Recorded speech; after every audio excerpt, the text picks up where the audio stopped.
Assalamualaikum. I will share about summary.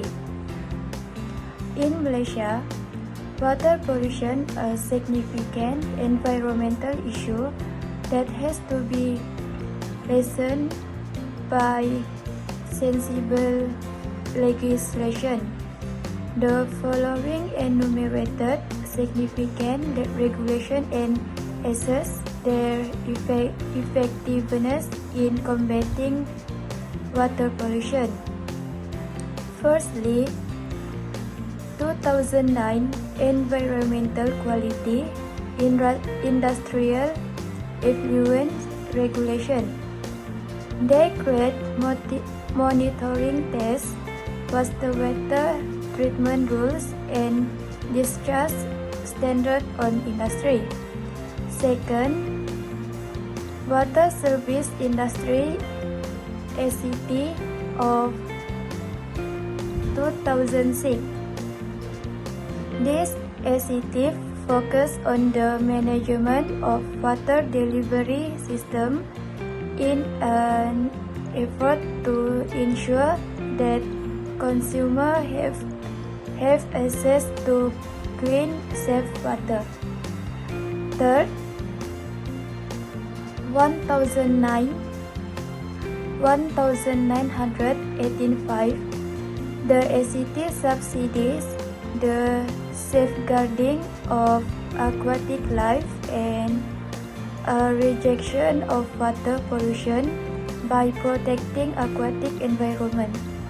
Lastly, Environmental Quality ACT of 1974. The ACT has rules for checking and enforcing legal compliant issuing license and permit and targeting failures. Introduction. Environmental issues have received much attention over the past 4 decades, such as water pollution. Water pollution is water whose composition has been changed so that it cannot be used, which causes several risks to human health, aquatic ecosystem, and the overall environment. The legal approach is one option taken in Malaysia to support the prevention of water pollution, problems that are becoming more prevalent today. However, the effectiveness of this law can be assessed by looking at how the issue addressed have changed.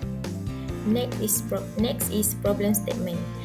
1. Environmental Quality Act 1974 EQA. It provides comprehensive measures for the prevention, abatement, and control of pollution and enhance the quality of the environment. Critics argue that the 46-years-old EQA needs a wider update to keep pace with Malaysia's economic development and environmental concerns because of its inconsistent enforcement and that penalty may not be enough to deter violation. 2. The Environment Quality, Sewage and Industrial Effluent Regulation 1979. This law aims to mitigate the impact of pollutants discharged by sewage and industrial activities. However, ineffectiveness is hampered by enforcement, compliance, and outdated standard issue. Due to this reason, frequent updates and stricter enforcement are essential. 3. Water Services Industrial Act 2006 WSIA. The Water Services Industrial Act governs the water services industry, focusing on the regulation and management of water supply and sewage services. However, it requires more comprehensive coverage of all water bodies and need better integration with broader environmental law. Objective: to identify and evaluate the level of effectiveness of the law against the water pollution problem faced in Malaysia. 2. To provide a strategic framework for sustainable water resource management, emphasizing integrated water resources management. 3. To empower local authorities in managing and controlling water quality, waste management, sanitation, and public health. Example of two journals has been reviewed. The first one, the title is Assessment of the River Water Pollution Levels in Contamination using Ion Exclusion Chromatographic Data, Water Quality Indices and Land Usage Pattern by Daisuke Kazuki. Contamination of Malaysian rivers show a complicated interaction between past development and environmental sustainability. The first one is on Kuantan, Malaysia, major water pollution, which is mostly caused by the city's fast industrial and economic development in the lack of suitable water infrastructure and treatment facilities. As the research shows that many pollution coming from industrial, agriculture, and domestic sources are responsible for the important decrease of major rivers' water quality. It is critical to set up effective system for monitoring and managing water quality. The second journal, the title is Water Pollution by Agriculture by Brian Moss. River pollution is also largely caused by agricultural activities, especially when it comes to fertilizer and pesticide runoff. Agriculture disturbs freshwater system physically as well by changing river courses and drainage patterns in addition to chemical contamination. The polluted landscape is further complicated by these activities which lead to eutrophication, change by hydrological cycles, and increased sediment loss. Chapter 3 Method of Getting Information. We essentially use literature search to get information about laws regarding water pollution. The first method we use to collect information about this topic is from books. We specify the topic of our research to narrow down our search and find relevant books. The titles and description of the books that came up in our search results were reviewed. Factors such as publication date, author credibility, and relevance to the topic were considered to determine which books were useful for this research. Once we found the right book, we read them thoroughly and took notes on key points, quotes, and references that supported our research.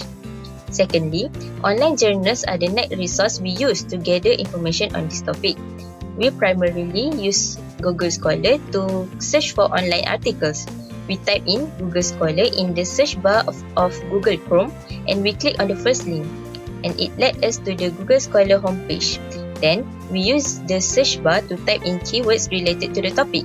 We type laws related to water pollution in Malaysia to be specific to get the most relevant results.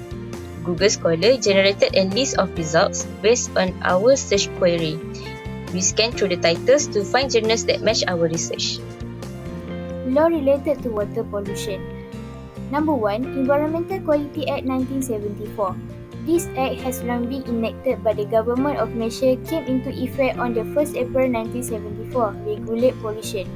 For example, Sungai Kim Kim Pollution Incident 2019. Environmental Quality Act 1974 has been used in this case. This law is used to investigate irresponsible parties that cause water pollution on the Sungai Kim Kim.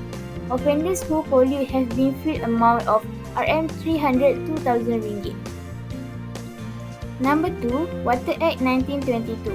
The effectiveness of law can be seen when irresponsible people or any party from polluting the river or water without any permission from Commissioner of the State of Authority, either the form of written law or there is a license issues. If they are not following the rule, they will be punished. For example, water pollution that happened at Sungai Gong 2022. The authorities took enforcement action against the perpetrators, including sealing of the premises of factories suspected of illegal dumping. So, let's take a look at the third law, which is the Water Services Industry Act 2006. And the fourth law is Local Government Act 1976. Okay, let's tackle together. So the effectiveness or the efficacy of NWSC, which is National Water Service Commission, giving strong control over the water supply and services. Okay, that are making sure high standards can get maintained. Okay, so the NWSC also giving licensing requirements and performance monitoring and holds service providers accountable for pollution control. Okay, so the act promotes the development and maintenance of infrastructure. For example, the building.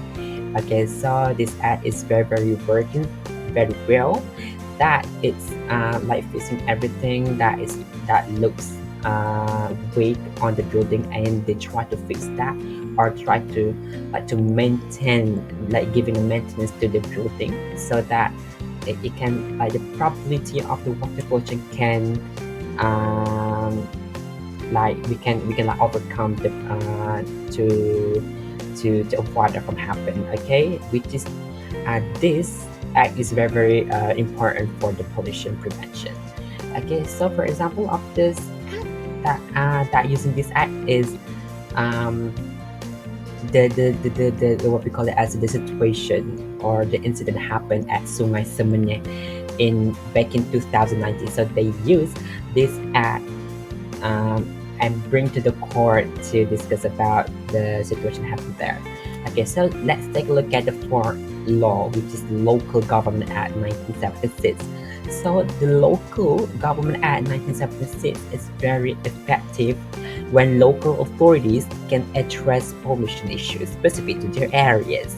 Okay, uh, so this allows for targeted and relevant interventions. Okay, so local authorities are closer to the community, and this will facilitate better public engagement and education on pollution prevention. Okay, so for example, at Sungai Kim Kim, chemical waste pollution incident that happened in 2019, also 2019, the same year with the Sungai Semenyih. Okay, so under the local government Act 1976, local authorities have the responsibility, or it has like its accountability to manage public health and safety within their jurisdictions. Okay, so in this case, the Pasir Gudang Municipal Council (MPPG) took action to address the pollution incident. Okay. Irrigation Areas Act is 1953. The Irrigation Area Act 1953 is enforced by Department of Irrigation and Drainage. This regulation focuses on the management of irrigation system and water resource in agricultural areas. This regulation is to ensure that agricultural areas do not leak water to pollution, and this act also regulates the use of pesticides and fertilizer to prevent contamination of water source. This law will be effective when they address water pollution from agricultural practice. This law gives control on the use of pesticides and fertilizer that can pollute water. With the act, farmers will start using organic fertilizer that do not pollute water source.